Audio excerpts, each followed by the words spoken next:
Brian Heywood is at it again with Let's Go Washington.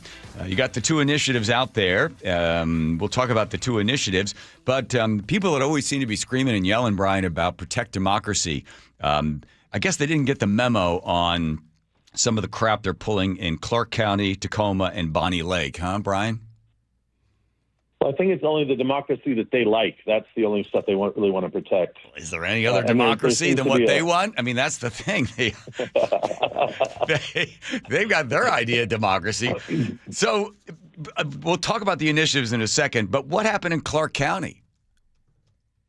So first in Clark County, we had a store manager come out, and the stores, as you know, if they allow Boy Scouts or Girl Scouts or any other group to collect or do anything in front of their store, it becomes public square territory by Washington law. Okay. And so this was one of those stores that had been doing that. The store manager actually in Clark County came out and started using shopping carts to wall off the signature table, and then the assistant manager apparently was on paid employee time, actively trying to persuade people not to go and sign the signatures. But then we had issues in Tacoma and Bonnie Lake all happening as well. In Tacoma, a couple came up to a signature gatherer and pretended to sign the signatures and then scribbled all over the already signed, trying to disqualify the other signatures that had already been on there. And when the signature gatherer protested, the woman accomplice swore at her, called her the B word, and said, "You're lucky I don't come in there and beat your rear end," right, and tried to intimidate her. And then we had at Bonnie Lake, a sort of bully came up, ran up, grabbed a sheet of about 8 signed sheets, so maybe about 150, 160 signatures, and ran off with them into the woods. And then I just got a phone call just now. That same guy apparently came back with a woman. He was pretending to be a security guard or something, and he was there back intimidating the signature gatherer again. So we're trying to get the police after them. But a woman came in pretending to be a priest, or claiming that she was a priest, and sort of harassing and trying to intimidate her. Oh, wait, we have sound of her. Hold on, Brian. We like about schools. You know, the one where they're concerned about schools. Go ahead. Accepting children as they are. Because I want to make sure I get my name on that one. This one here is about the schools, if you want to read over it. Yes, because let me tell you what that's really about. If you don't know, you inbred hillbilly bullshit. You know what that's really about? Boys like Marcus, who the only place he was accepted was at school. He found a little acceptance from his teachers. And there isn't a day goes by I don't think about that child. No relation to me, but I'm a priest, and that story was brought to me.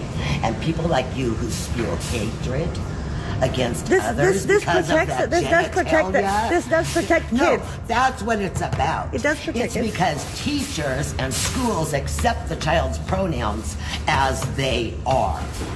That's what you're doing, is spreading hatred against children. How dare you in all of your magnificent white glory?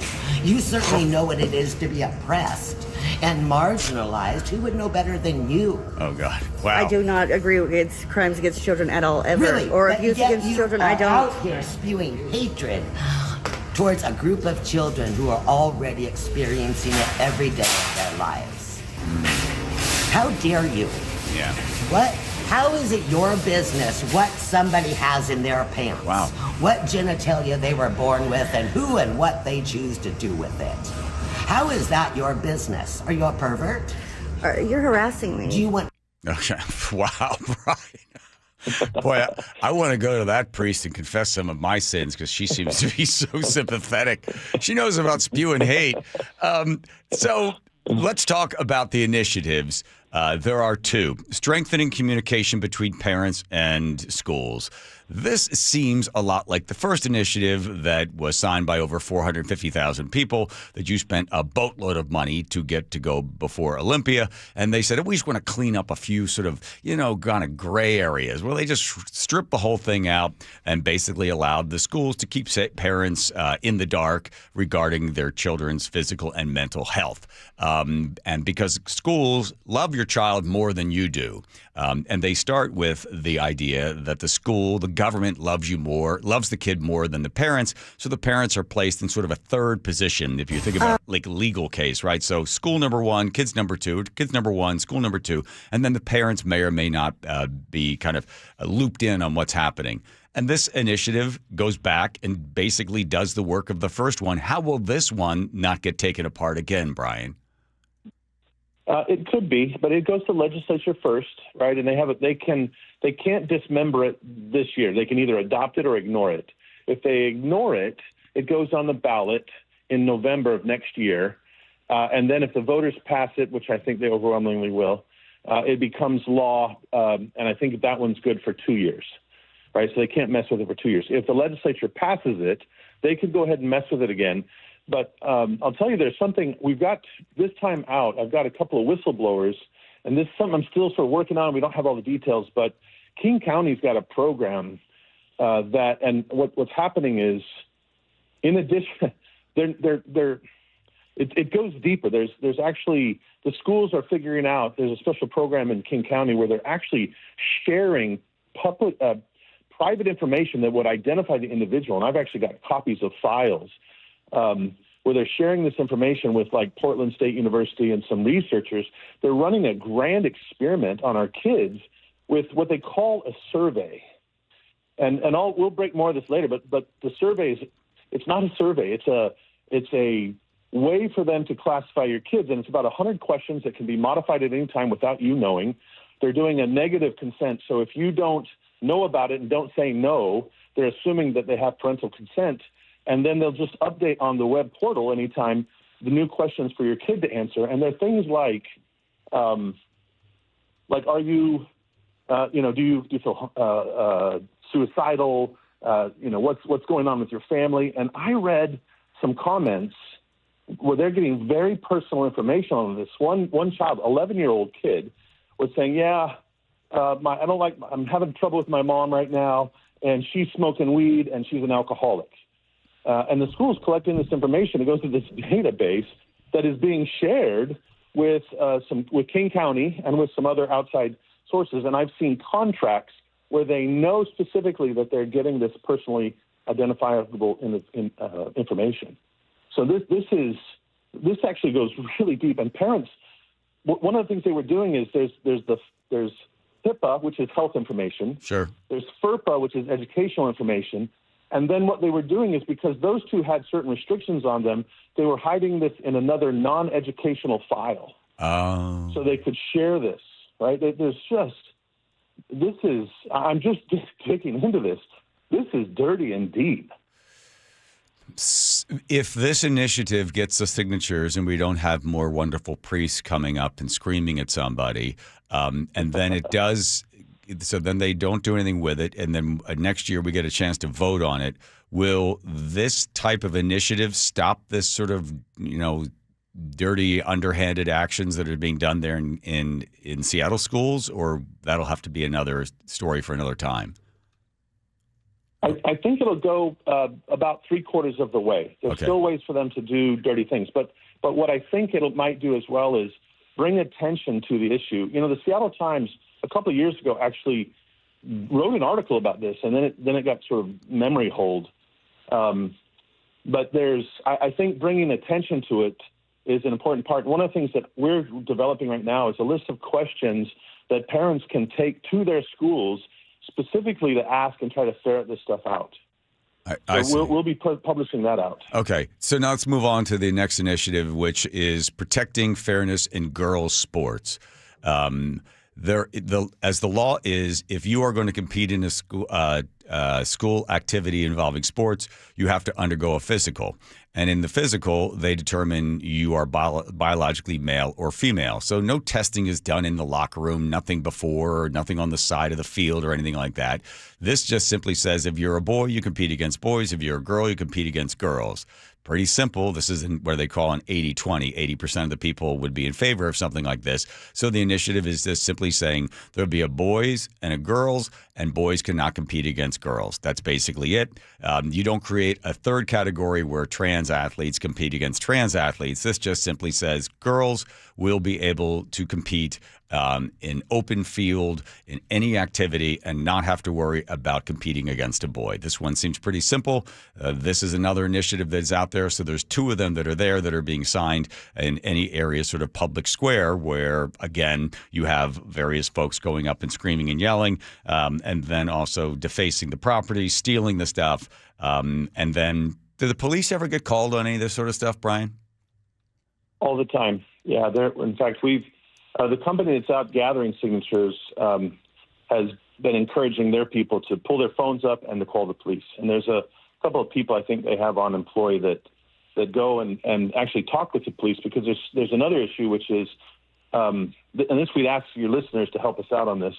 The left has an organized opposition where if they see signature gatherers, they call the manager of that store and complain and say how terrible it is. And so all the manager gets is this negative complaint from these Karen screamers. And so we'd love to have people, and so then they'll call the police and trespass, and then we have actually it's the other company has a guy that goes and talks to the police and walks them through the law and says, no, this is what we have a legal right to do, et cetera. Mm-hmm. We would encourage listeners to do the opposite. If you see something, you see signature gatherers there, let the store know how much you appreciate them and their business, their being in the community. Give them some love and tell them how much we appreciate them. Right. And sort of do a counter to this hate where people are calling up and screaming about people exercising their democratic and First Amendment rights. Joe, what do you want to say? Sheriff Swank down in Pierce County tweeted this morning that I've been hearing a bunch of reports about initiatives, signature gatherers being bullied or threatened by violent activists. Make sure the reports are filed for these crimes. I'm setting up a task force to arrest these thugs. Yeah. So you got Swank in there on your side, and you do have in certain counties you will have that sort of support. The person that the quote unquote priest. Reading from the doctrine of Marxism, that would be considered harassment. I don't know if she physically touched the woman or in any way defaced any of the property, but there is, I was reading ACLU, what to do if you disagree with initiative gatherers, what can we do? And they basically say, keep your hands to yourself, the same rules from kindergarten, but you can go up there and you can question people that are signing it. While they're signing it, you can also say, hey, I'd like to tell you my side of the story, which would be absolutely fine. That's a thing called free speech. You didn't used to get assassinated for it. So in this initiative gathering, you only have a limited amount of time, Brian Heywood. Let's Go Washington. You have how many weeks or months to get these initiatives and all the signatures you need? We've got until January 2nd. January 2nd. We've got about yeah. If people are listening and motivated with this, you can go get, and this isn't going to be the best sales pitch. Hey, if you'd like to be screamed at by somebody. Well, we have a better solution for them. Go to letsgowa.com and we'll send them to them. We'll send a mail to them, and they can take that. It'll be a form that says, there's like 20 signatures. They can fill just one out and send it back to us, or then go talk to their neighbors and get 20 signatures and send it back to us. And that's a great way to defeat the screamers. We strongly encourage people to go to letsgowa.com, and it's easy to get it. All you got to do is fill the form out. We'll send it to you, and then, in fact, we'll send you a prepaid return envelope, so it's super easy for you to do. Hey, Brian, is there, a lot of people are asking on the text line, is there on your website or is there a Twitter account they can follow to see where the signatures are being gathered on any particular day? So last year we did that, and it became a thing, a sort of an advertisement for people to go and protest it. But and there's two parts. There's a group of people that we've hired to go and get signatures, and we don't have we don't tell them where to go. They just go and set up wherever. So this time we're really working on, we want them out there when people are out shopping. So if you see it, sign. But if they go to letsgowa.com, we'll send it to them. And it's the most secure way. They don't get stolen.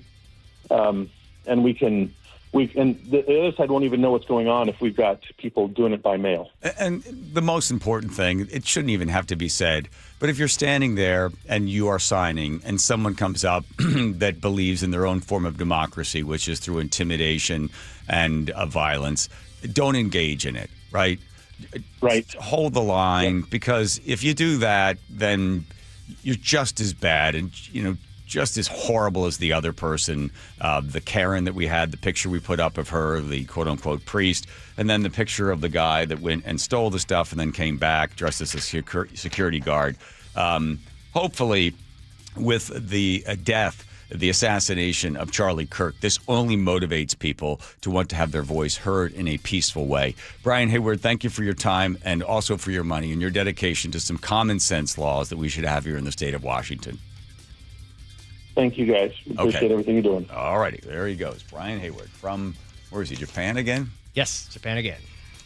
We're not paying for that call, are we? No, we are not. Okay. Just check. You can afford it. Okay, yes.